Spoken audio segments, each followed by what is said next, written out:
Health foundation દ્વારા જરૂરિયાતમંદ પરિવારોને રાશન કીટ અને ગરમ ધાબળાનું વિતરણ કરવામાં આવ્યું.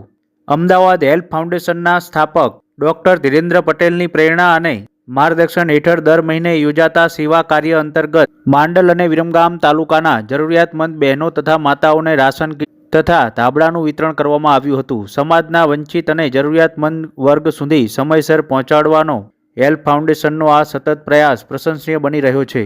આ સેવા કાર્યમાં વિરમગામ તાલુકાના ધાકડી પ્રાથમિક શાળાના આચાર્ય હંસાબેન દીપકભાઈ પરમાર, જૂના પાદર શાળાના આચાર્ય જેબી રાઠોડ, નવા ગામના નરેશભાઈ કંડક્ટર તથા સેવા પ્રવૃત્તિમાં સહભાગી બન્યા હતા. સૌના સહયોગ અને સંકલિત પ્રયત્નોથી સમગ્ર સેવા કાર્ય સુવ્યવસ્થિત, અસરકારક અને સફળતાપૂર્ણ થયું હતું. આ સમગ્ર કાર્યક્રમનું સંકલન શિક્ષણ અને સમાજ સમૃદ્ધિના પ્રેરક પે સેન્ટર આચાર્ય કુમાર શાળા નંબર 1ના દીપકભાઈ ઈશ્વરભાઈ પરમારના માર્ગદર્શન તેમજ અવિરત પ્રયાસો દ્વારા કરવામાં આવી રહ્યું છે. તેમના સતત સેવા પ્રયત્નોના પરિણામે દર મહિને અનેક જરૂરિયાતમંદ પરિવારોને સહાય પ્રાપ્ત થઈ રહી છે. હેલ્થ ફાઉન્ડેશન દ્વારા કરવામાં આવતી માનવતાભરી સેવા સમાજમાં પરસ્પર સહયોગ, સહકાર અને માનવ મૂલ્યોને વધુ મજબૂત બનાવી રહી છે.